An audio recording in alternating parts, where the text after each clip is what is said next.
Okay, so over the years, we've accumulated more than a few pretty dumb travel gadgets, right? Under the sun. Those YouTube videos that you watch online where people go through packing lists and they're all nicely set up and organized. Yeah, For those of you that are listening on audio only, that is not what our current setup looks like, and it's driving me mad. But so what we're going to try to do here is we're going to go through our list of things that we have that we really love, that we've kind of discovered in the budget travel gadget or gear space. Some of the stuff that we used to love that we just gotta get rid of it. And then some of the stuff that's really specific to making YouTube videos that we both love, and also some of it that we kind of hate. I can't take you seriously right now with the travel pillow just pushing your face up like this. Yeah.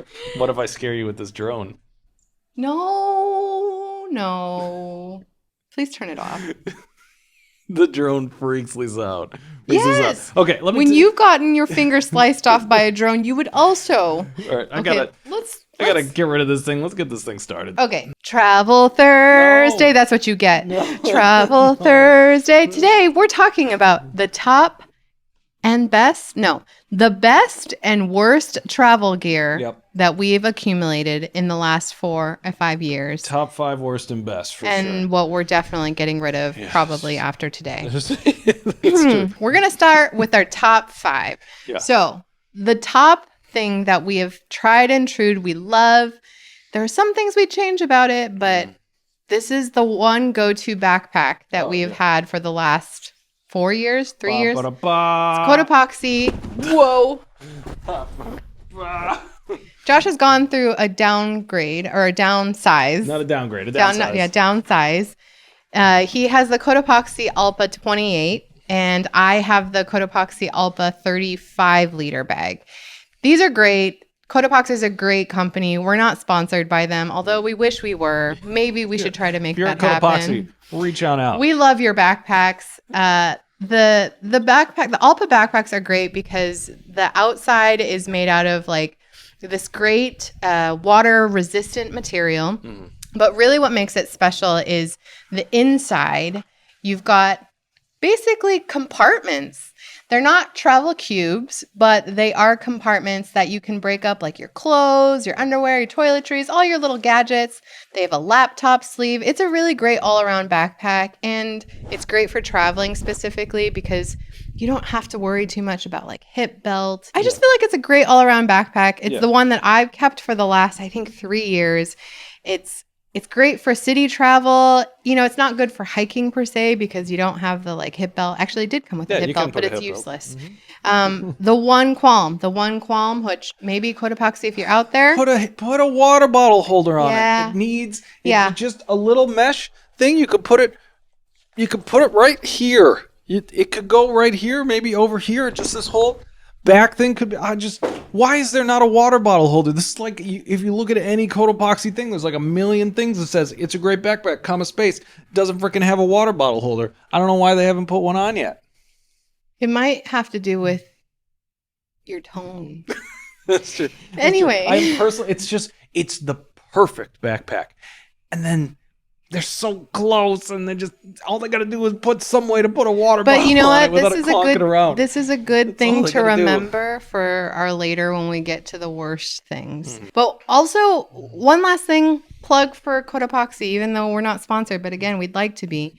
They're a great company. They're a do-good company. They support good causes, and I think they use reusable materials, which is extra special to my heart. Yes. Okay. eSIMs. Yeah. eSIM. It's right. That's not an eSIM, but it goes on your phone. So, in case you're not familiar, an eSIM is just an electronic SIM, and it's a SIM card that you can buy using Airalo or Ubigi or a recent startup called Saley. There's just game changer, man. Yes, it's the first thing we buy before we go on a trip. Long gone are the days where you have to look for earrings that you can plug into the little hole in your phone to take out the physical SIMs. Yeah. And negotiating with vendors at the airport to get the best physical SIM. Good riddance. Good riddance to that entire process. overpriced SIM cards, having to like go through this whole process of giving a dude your passport to be able to like have him scan it into this assuredly very not secure computer system, and then receiving a SIM card back that's way overpriced for all like a very small amount of data. You just good riddance to all of it. All you do is you go onto Airlo before you leave on your trip, install an app on your phone, bam, you have data when you land. It's basically it just totally replaced the thing that was there before for us. It's pretty incredible. I don't know why you wouldn't. I can't even imagine going back to that era. Right. It seems like going back to an era without cell phones. Like that's how far past. Right. Like remember when we used to go to Japan like back in, I don't know, 2008 when you'd have to go and like rent a wireless router. Yeah, a little Wi-Fi thing that you'd bring with you everywhere. Yeah. No, gone are those days. So I definitely think eSIMs have changed our game. We definitely have to do our research to figure out which one is the best one for each country because they're not all the same across the board. Yeah. I'm sure there's magic involved or technology things, but sure. Some of these companies are really great. If you don't know too much about eSIMs, I think we actually have a Travel Thursday podcast all about how to use it. Yeah. Like Airlo, we walk through the steps step by step. So check that out. Yeah. The next one, our trusty travel adapter. This bad boy right here. It's the Epica travel adapter. It's been with us through a lot. Yeah, we've had this thing for a while. It's got a strong enough USB-C port on the side of it right here to be able to charge our MacBook Pros that we travel with, as well as just about everything else that we travel with. 4 USBs on the bottom, plugs into every country on planet Earth, and this thing has been rock solid for years. They have a newer version that has more USB-C ports and charges stuff even faster and is a little bit lighter.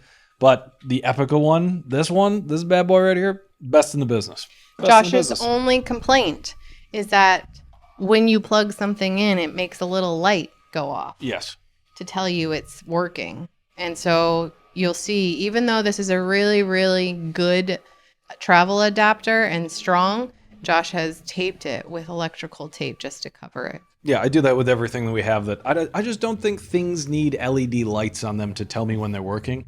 Like, I plug that into a wall, and then if I plug a cable into it and it charges my phone, I know it's working. I don't need the thing itself to have a little green light on it that keeps me awake at night. I don't need all that. Wow. I have so many opinions today. Thank you for that story. Yeah. The thing that I added on this list is a new find, actually. It's these things. Oh, yeah.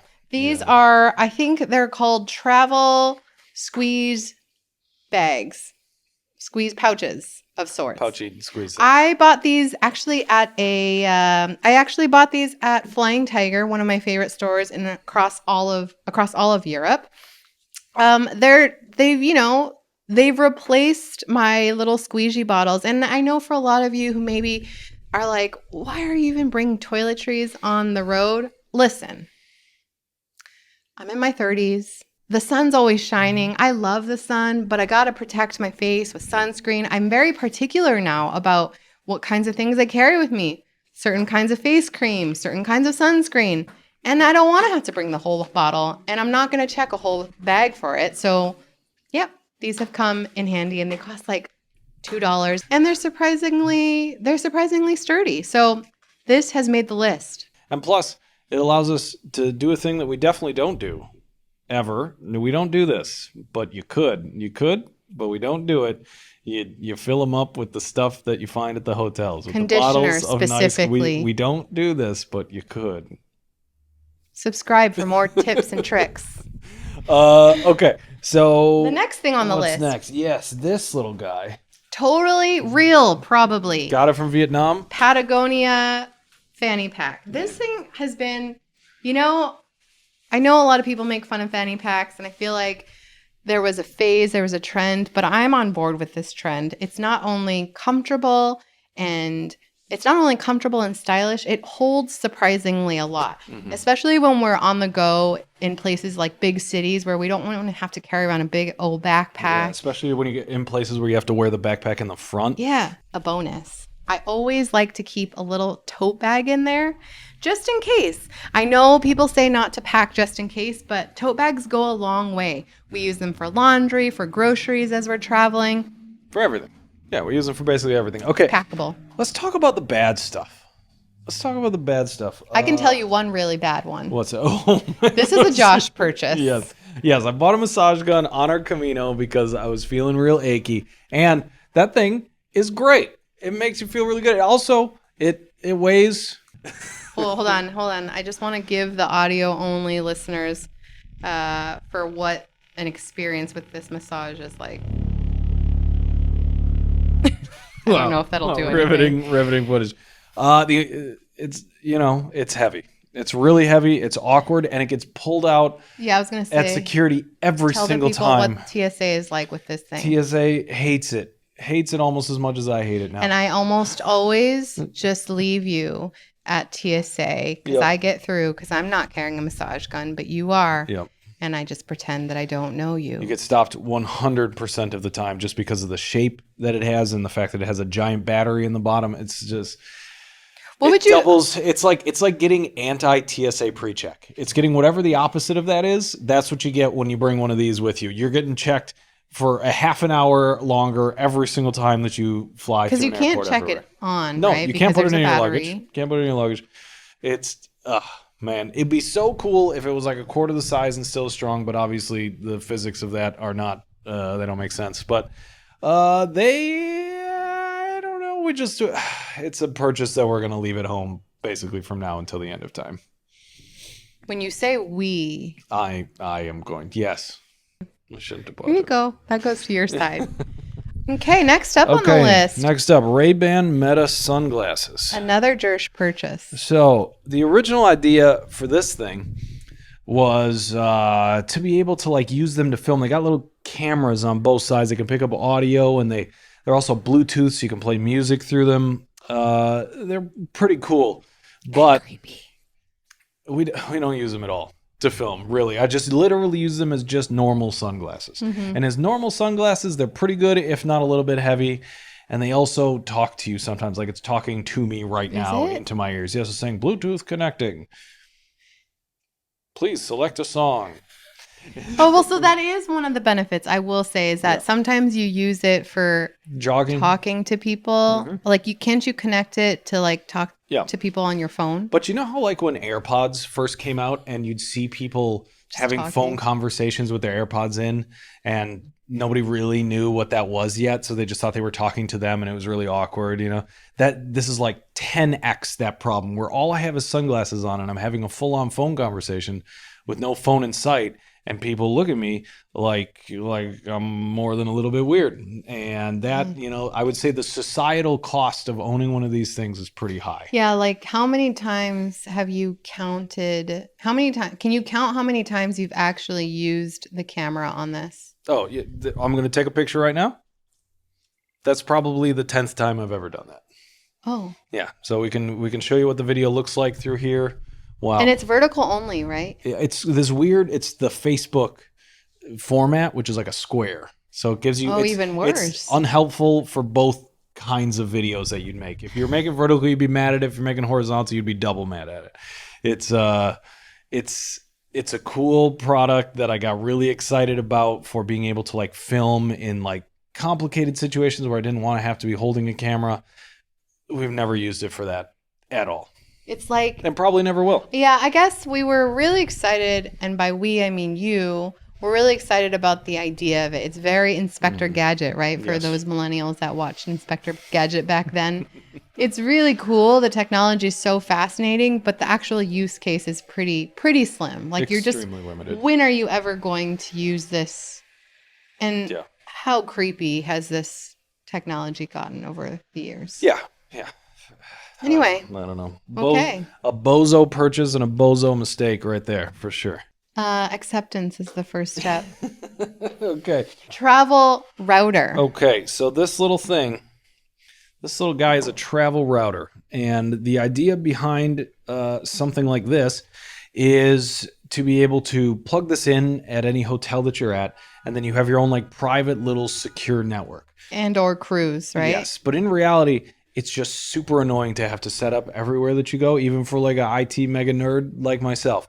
And the Wi-Fi signal out of something like this is so poor and so small that you can't even like go to the bathroom in your own room without losing signal off of it.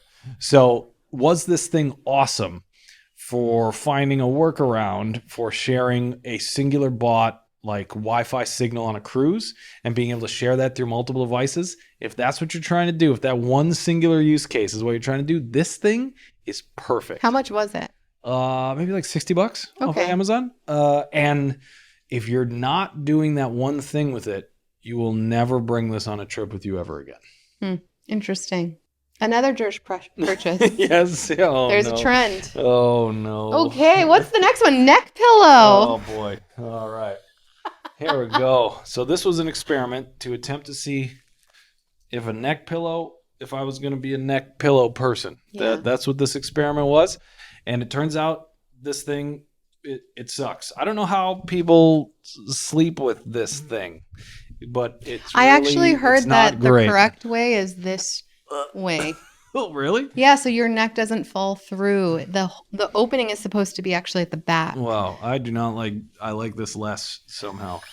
It's just so bulky. It's so big. But you look great. And for us, we're traveling on budget airlines all the time. Yeah. Like this doesn't fit in any part of that. And if you try to get on a plane with this and a backpack, they're for sure going to charge you for having too much. I read the fine print and I heard that travel pillows are not considered part of your personal item and like well, shoot, tell it carry to on. AirAsia. Carry on limit. So if you just wear it, maybe it's not a big deal. But yes, I also when you purchase this, I remember it was at a U.S. airport. And how much was it? 30 no, it was like $42, I think. Huh. I think this one's a really high-end Cabo high-end neck pillow. Yeah. I do remember though being tempted to get one because I definitely have been feeling my age where when we travel now on planes, especially if I'm in the middle seat, my shoulders are just wrecked just like this for like 2 days. Yeah. But the worst you don't sleep any better with it. You don't sleep any better with it. It doesn't help. It doesn't help. I don't know what the solution for sleeping on a plane is, but it's not this. It's probably first class. It's just paying for a lie flat seat. Yeah, tell us out there. What are your biggest tips and tricks? Okay, so this one's a Lisa purchase, but actually not a purchase. This is like a general thought about bringing water bottles on a trip. So I'm all about reusing things. I'm all about reusable items. I love my reusable water bottle. I think your mom gave me this one, actually. It has 2 kitties on it. I got to be honest. We never bring water bottles on our trips for so many different reasons. One, a lot of places that we're going to, you might not even be able to drink their tap water. Yeah. And 2, you end up buying like a water bottle of some sort on the trip itself. Like usually, more often than not, wherever we're going, we're going to buy a big, gigantic bottle of water. And then that will be our plastic, unfortunately, our plastic water bottle for the entirety of the trip. Bringing these along has just become a little bit more cumbersome. Maybe because of the backpack not having sleeves. There's nowhere to put it. But I think it's just like, yeah, they're always clonking around. They always take up a little bit extra space and they're heavy. They're really heavy. So to be honest, we just don't use them that often unless we know we're going on a trip where we're going to be able to drink the tap water and come home and bring it back. Yeah. I'm not sure if that'll change. Like if we do end up finding a backpack that beats the one that we have and has sleeves in it, maybe we'll start bringing our own water bottles. Maybe that's more likely. But for now, it just feels like, especially for some of the countries that we're visiting where we can't even drink the tap water anyway. Yeah. It's not worth bringing. For sure. So this next section, so that was our top 5 things that we love, and then our least 5 things that we love, our bottom 5. So for this one is going to be stuff really specific to us, right? Like YouTubers that travel the world and make movies. What are like the big changes in our gear that we've loved and that we've hated over the past little bit? So I would say first thing that we loved is this camera right here. This Sony a7 IV with a 24-105 f4 optical stabilization lens on it, and the Rode VideoMic Pro Plus. So just the whole setup. That's our whole setup. Yeah. I think we're happy with it. Yeah, I agree. We're happy and with we're it. not exactly, I mean, if you watch our videos, we're not exactly the set up every single shot, make sure that we, take everything cautiously, because we're definitely like always be moving. We call ourselves ABM, always be moving. And the camera and the mic, with how much we're always be moving. ABM? ABM? ABM. What? It's held up pretty well. Yes. And I wish we treated them a little bit better. Yeah, like we moved less. But we just brought this camera in for its first ever cleaning, and the guy, when he gave it back to us, was like, "Wow, there was so much sand and salt in this camera. We tried our best to get all of it out, but wow." And there was more than a little judgment in his voice of all the stuff that we have put this camera through. But this thing just lives on our hip, walking for 12 hours a day, every single day. It's just a total workhorse of a camera. We've dropped it. It's gotten rained on. It's gotten snowed on. It's gotten snowed on and been dropped at the same time. It's been in the northernmost city in the world. Yes. And it just runs all day, films. We're switching out SD cards. We're switching out batteries a bunch of times a day, and it just keeps doing its thing. And for how much I really, really hate the unfortunate shape and aggressive nature of the Rode microphone. Sure. It's a really good mic. We've tried different ones that are a little less intense looking, like fluffier, like almost pet-like. This one, we'll show you a picture, it's intense, but we think it's the best one for especially our style of traveling. Yeah, for this run and gun style where we're literally never standing still. Optical stabilization makes our videos watchable. Speaking of that, a thing that we have gotten rid of, a thing that we don't bring with us anymore, is this gimbal. We tried filming a single video with this gimbal, and about 10 minutes into it, we were like, heck no. You know why? ABM. Yeah, we're moving too much. This thing takes so much setup and riffraff, and you're like running around with this huge thing all day, and it attracts so much attention, and you look like such a yutz while you're out in the world filming with this thing. Not that we already look like yutzes. For sure. Yes. It gets you really extremely stable footage, but it's such a pain. It does look like you're floating on air, but who actually floats on air? Yeah. It's just ABM. Okay, can I have this? Which thing? That special thing? Yeah. So this is also a very specific to us, mostly specific to Jersh purchase that I actually purchased for you. So I feel kind of excited about it. So this is a reusable bowl that compacts down into and this is a reusable bowl that you can travel with because it compacts down and expands out. Yeah. I bought this from Target. You know what? It's dishwasher safe, food safe, microwave safe, only if the lid's not on, just so you know. This is really just important for Jersh mostly because cereal. Yeah. It allows me to eat cereal. And also any of the other various meals or other stuff that we bring with us gives us like a safe place to cram it into. And it's basically when we're traveling to places where we can't afford to go out to eat and we're going grocery shopping. Like all of Europe, where we would use this every single day. And US. Yeah. That's it. Okay, next thing that we've stopped taking with us totally. This drone. We used to bring this thing everywhere with us, but the drone laws have become so convoluted, so complex, that it's just not worth it to fly with it anymore. Yeah, we've gone back and forth. We definitely were really, really into flying. And by we, I mean you. Yeah. We're really into flying the drone. Drone shots are incredibly beautiful. They offer a unique vantage point that we can never get just by being on the ground. But I don't know, over time, especially as we were moving around and started our 1-year trip and started this kind of like 3 days in X format, the drone has just become way less important for several reasons. One, it's big, it's bulky, it's loud, it's a lot to set up. It's a lot to like not only set up, but then like make sure you have battery, make sure you're following all the rules and regulations. It's again, ABM. Yeah. So there's not a lot of time for it. And then I think we kind of go back and forth on this. Sometimes we feel like drone footage could add to the depth of a movie and a video. like if you want to show the scale of Cup Ba, for example, when we're in Vietnam. But then we went through a phase, and I think we're still in this phase where we kind of feel like, we're trying to make movies that feel realistic to the actual traveler and attainable. And most people aren't going to get this view, right? You're never going to, unless you have a drone yourself, unless you get in a helicopter or you get in a gondola, you're not going to be able to get the view that a drone gets.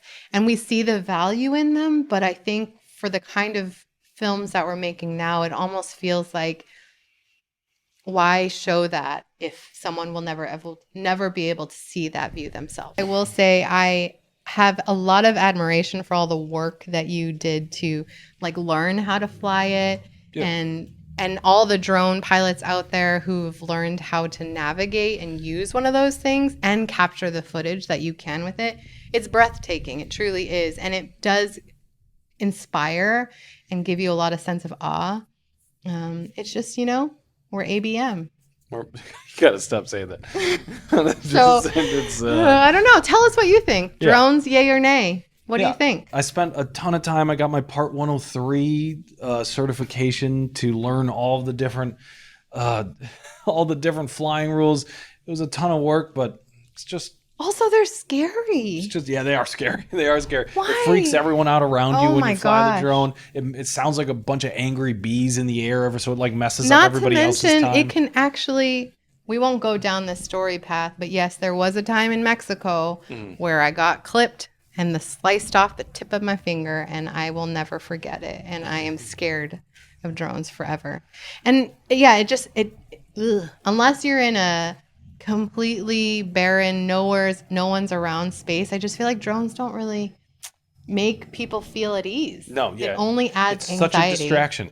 Like if you're like we were sitting in Cabo Bay and there were tons of people flying drones around. Or Ninbin. Remember that hike that we went on? Yes. And you're just like, you're in this group of people and people are sending off what sounds like a swarm of angry hornets off to the world, and then they have to land it back in this crowded group of a bunch of people. It screws up the experience for everyone around you. I don't know. It just doesn't make sense for us anymore. Maybe we've changed, make sense. But I think we just value different things now. Like we don't have to get the shot. Yeah. Okay, so a thing that I have been loving lately is some noise. Hold on. So a thing I've been loving lately is these noise canceling headphones. Yes. No. Maybe. What? I'm not saying anything. Can you hear me? So these things have been great. I used to think that they were way too big to bother bringing onto planes, but in reality, they're just so comfortable. And I also noticed that when I wore AirPods on planes for like the 8 hours or 10 hours that were on planes, my ears would just feel awful at the end of it, and I was starting to get ear infections from wearing those things in my ears for as long as they were. Maybe they need some cleaning. Maybe, but I'm not going to do that.